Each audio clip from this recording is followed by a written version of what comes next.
نبی پاک صلی اللہ تعالی علیہ وسلم نے ہمیں اللہ کی جانب بلایا ہے۔ دنیا کے اندر مسلمان کا اور غیر مسلم کا فرق یہ ہے کہ مسلمان نظریاتی ہے، عقیدے والا ہے، اور جو مسلمان نہیں ہے وہ نظریاتی ہے۔ یہ ایک فرق ہے۔ نبی پاک علیہ السلام داعیہ اللہ ہے، نبی کریم علیہ السلام نے ہمیں نظریہ دیا، نظریہ۔ حضور نے ہماری سوچوں کو بدلا، ہمیں نظریاتی بنایا ہے۔ دنیا میں ایک نظریہ یہ ہے کہ ہم نے جو محنت کرنی ہے، جو کوشش کرنی ہے، جو کاوش کرنی ہے، جو کما لینا ہے، وہی صرف ہمارا ہے۔ عقل کے زور پر، علم کے زور پر، ٹیکنالوجی کے زور پر، میڈیکل کے زور پر ہم نے چلنا ہے، اور یہ اسی پر فقط بھروسہ کریں گے تو پھر آگے بڑھیں گے معاذ اللہ۔ یہ عام نظریہ غیروں کا ہے۔ مسلمان کا کیا نظریہ ہے؟ مسلمان کا نظریہ ہے کہ کوشش کرنا انسان کے ذمہ ہے، باقی ہونا وہ ہے جو رب نے چاہا ہے۔ یہ نظریہ ہے۔ عقیدہ توحید ایک نظریہ ہے۔ جب رب چاہے گا، جتنا چاہے گا، جس کو چاہے گا اپنے فضل سے عطا فرمائے گا۔ یہ ایک نظریہ ہے۔ نبی پاک صلی اللہ تعالی علیہ وسلم نے مکمل محنت کا حکم دیا، جد و جہد کی بات کی، ہمت کی بات کی، لیکن فرق کیا ہے؟ کافر بھی محنت کرے گا، ہم بھی محنت کریں گے۔ فرق یہ ہے کہ وہ اسباب سے نتیجہ چاہتا ہے۔ مومن کی یہ شان ہے کہ وہ ساری محنت کر کے نتیجہ اپنے رب کریم پہ چھوڑ دیتا ہے۔ ہمارے ساتھ آہستہ آہستہ یہ ہوا ہے کہ جدید دور آیا، اس دور کے اندر لوگ مادہ پرستی کی طرف بڑھے، علم پر، ٹیکنالوجی پر، میڈیکل پر، اپنی کاوش پر، اپنی عقل پر اتنا بھروسہ کیا کہ وہ اس طرح کی بولیاں بولنے لگے جس طرح کی بولیاں غیر بولتے تھے۔ ہمیں یہ حکم دیا گیا ہے کہ تم نے اپنی ہر چیز اپنے رب کے حوالے کر دی۔ تمہاری ساری کی ساری توجہ اور تمہاری مکمل توجہات کا مرکز اللہ کی ذات پر بھروسہ ہونا چاہیے۔ آپ کبھی غور کریں تو نبی پاک صلی اللہ علیہ وسلم اس مضمون کو ہمیں کس طرح سمجھاتے ہیں۔ حضور علیہ السلام فرماتے ہیں اگر تم رب پر بھروسہ کرو گے نا تو وہ تمہیں اسی طرح رزق دے گا جس طرح پرندوں کو عطا کرتا ہے۔ کبھی اس حدیث کے حسن پر غور کریں، پرندے کی کتنی تعلیم ہے، کون سا کام سیکھا ہے، گھر سے نکلا ہے تو اسے پتہ ہے کس دفتر میں جانا ہے، اسے پتہ ہے کہ میں نے کہاں نوکری کرنی ہے۔ نکلنا بہرحال شرط ہے، نکلنا اس نے ہے۔ حضور فرماتے ہیں نکلو پر تمہارا بھروسہ رب کریم پہ ہو، جب تم لوٹو گے تو اسی طرح تمہیں روزی دے گا جس طرح پرندوں کو عطا کر دیتا ہے۔ ہم نے نظریاتی بننا ہے، نظریاتی۔ ہمارا سارا دھیان بندوں کی طرف ہے، ساری توجہ مالداروں کی طرف ہے، سارا خیال شیخ و نوابوں کی طرف ہے، سارا میلان ہمارا بزنس کی طرف ہے، سارا یہ سارا نہیں ہونا چاہیے۔ ہاتھ کار والے پر دل یار والے، یہ میلان سارا نہیں ہونا چاہیے تھا۔ حضور نے ہمیں سکھایا ہے کہ بھروسہ اللہ کی ذات میں، بھروسہ اسلام ایک روحانی دین ہے، یہ آپ کو قلبی قرار دیتا ہے، سکون عطا کرتا ہے۔ آپ جب کچھ چیزیں اللہ پہ چھوڑ دیتے ہیں نا، بڑی ساری چیزیں دوستوں پہ نہیں چھوڑی، بڑی ساری رشتہ داروں پہ نہیں چھوڑ دیتے مجھے پہنچ پڑیں گے، بڑی ساری ماں باپ پہ نہیں چھوڑ دیتے، بڑی ساری جوان اولاد پہ نہیں چھوڑ دیتے، ادھر ادھر جو اتنی توجہ کرنی ہے تو سارا کچھ رب پہ کیوں نہ چھوڑیں، اللہ پہ کیوں نہ چھوڑیں۔ دیکھو اسلام کی جو پہلی جنگ ہوئی باقاعدہ، اور جس جنگ کے اندر اللہ کے فضل سے مسلمانوں کو وہ کامیابی ہوئی کہ اس کے اثرات آج تک باقی ہیں۔ میں نے ذمہ داری سے کہا آج تک اس کے اثرات باقی ہیں۔ وہ جنگ کون سی ہے؟ جنگ بدر۔ آپ بولے نہیں جی میں آخری دفعہ کہہ رہا ہوں بچے بھی، اور آپ دوست جو بڑے ہیں وہ کبھی کام بتائیں بچوں کو تو اشارے سے، چپ کرنے کا اشارہ یہ ہے، اس کو سیکھ لیں۔ آپ بولے نہیں، بولنے سے تو جو چپ کرانے والے ہوتے ہیں ان کا شور زیادہ ہو جاتا ہے۔ آپ میری بات پہ غور فرمائیں، میں بڑی اہم بات کر رہا ہوں آپ سے، اور چونکہ میں تھوڑی تقریر کرنے کا قائل ہوں اس لیے میں چاہتا نہیں کہ کسی چیز کو کہیں روکا جائے گا، بس بات ہو جائے تسلسل۔ جنگ بدر کے اندر تلوار سے نہیں لڑی، صرف نیزہ نیزے سے نہیں لڑا، صرف برچی سے نہیں لڑی۔ جنگ بدر میں دو نظریے تھے جو آپس میں لڑ رہے تھے، دو نظریے۔ ایک نظریہ کفار مکہ کا تھا، وہ کہتے تھے کہ ہم اونٹ بہت سارے ساتھ لے کے آئے ہیں، ہر روز ایک اونٹ ذبح کریں گے، معاذ اللہ شرابیں پیئیں گے، موج کریں گے۔ ان کا یہ نظریہ تھا کہ ایک بندے کے پاس تین قسم کا اسلحہ تھا، تلوار بھی ہے، نیزہ بھی ہے، تیر بھی ہے۔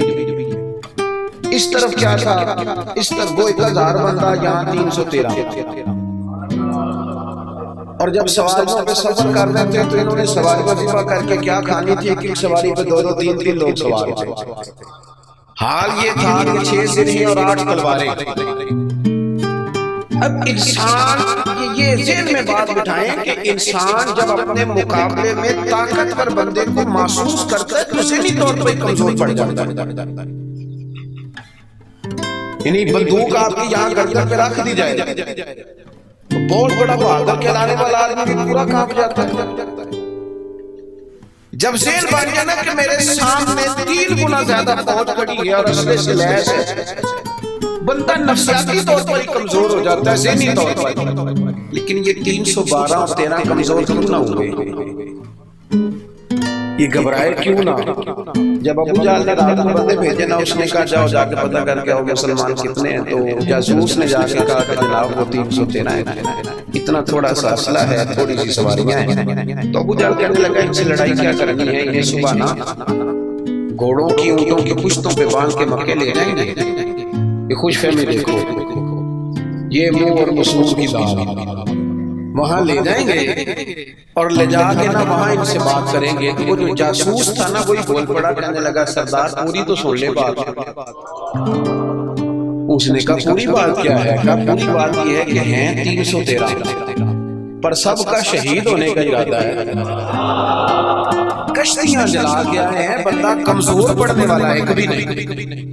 اب نظریہ لڑا، نظریہ کیا تھا کہ حضور نے فرمایا تھا میرے رب کا وعدہ ہے وہ تمہاری مدد کرے گا، اور پھر وَلَقَدْ نَصَرَكُمُ اللَّهُ بِبَدْرٍ وَأَنْتُمْ أَذِلَّةٌ، اللہ نے مدد کی۔ اللہ فرماتا ہے میں نے تمہاری مدد کی میدان بدر میں، وَأَنْتُمْ أَذِلَّةٌ، تم تو کمزور تھے۔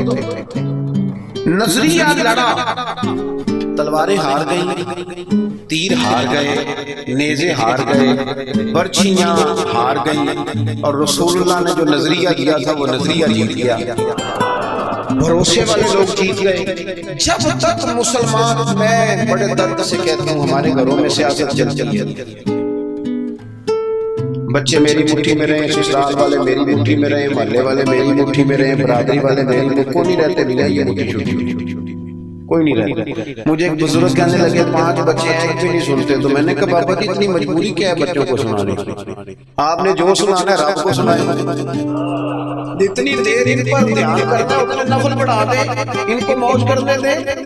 آپ کتنا کو انہیں قائل کریں گے، کتنا کو مائل کریں گے، یہ تو اسی طرح کا سلسلہ ہے۔ جتنی سیاست ہم لڑاتے ہیں نا لوگوں کو سیٹ کرنے میں، اگر اس سے آدھا وقت بھی اپنے رب کو راضی کرنے میں لگا تو رب راضی ہو جائے تو لوگوں کے دلوں میں محبت پیدا فرما دیا جاتا ہے۔ نظریاتی بنے، توجہ، اتنی بندوں پہ توجہ کرنا، اتنی سیاست کرنا، اپنے آپ کو ہر وقت لوگوں میں گڈ بک میں، کوئی ضروری ہے کہ سارے لوگ ہمیں اچھا ہی کہیں؟ کوئی ضروری ہے؟ کوئی ضروری نہیں۔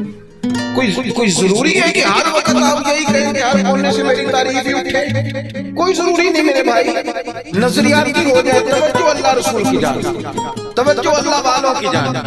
باقی یہ دنیا کی سیاست میں تھوڑی کمی ملائیں۔ دیکھیں رسول پاک صلی اللہ علیہ وسلم نظریہ کیا دیتے ہیں، ایک جنگ سے واپسی ہے، حضور آرام کر رہے ہیں، صحابہ تھوڑا سا ہٹ کے ادبن دور دور ہو کے لیٹ گئے. سرور کائنات علیہ السلام بھی آرام کرنے لگے تو تلوار اتار کے درخت کی ٹہنی سے لٹکا دی. حضور بھی آرام فرمائے. ایک بندہ آ گیا, تلوار اتار لی, حضور پر تان لی, اور محبوب علیہ السلام فرماتے ہیں آنکھیں سوتی ہیں, دل تو میرا جاگتا رہتا ہے.